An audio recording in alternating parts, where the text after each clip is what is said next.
মায়াবিনী গানটো কৰাৰ পিছত মানে কি সেইদিনা মই গানটো কৰিছোঁ ৰাতি এতিয়া অলমষ্ট ৰাতি পুৱাইছে আৰু তাৰপিছত ৰিজুৱে মোক কৈ আছে গানটো লিখি দিবৰ কাৰণে তাৰপিছত মই লিখিলোঁ গানটো কিবা এটা লিখি পেলাই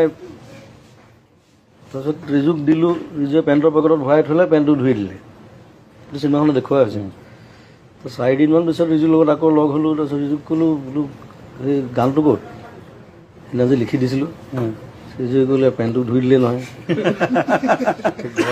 ঘৰত খবৰ ল'লে এতিয়া পেণ্টটো ধুই দিয়াৰ পিছততো সেইটো আৰু গান ক'ত হৈ থাকিব এইটো ডাইলগ এটাও আছে জুবিন গাৰ্গে খাই লিখিলে ৰিজুৱে খাই ধুই দিলে তাৰপিছত মই বোলো আকৌ লিখিব লাগিব আৰু এটা গান দুবাৰ লিখিবলৈ মই বিৰাট টান পাওঁ মানে যেনেকৈ এখন পেইণ্টিং দুবাৰ আঁকিবলৈ দিগদাৰ হৈ যায় তথাপি মই বোলো লিখিবতো লাগিবই কাৰণ মায়াবিনী ৰাতি বুকুত দেখা পালোঁ তোমাৰ ছবি সেই প্ৰথম 4টা লাইন মোৰ মনত আছিলে আকৌ আৰম্ভ কৰি দিলোঁ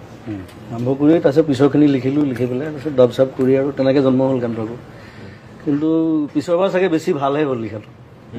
হয়তো এতিয়া প্ৰথম কি লিখিছিলোঁ মোৰ মনত নাই কিন্তু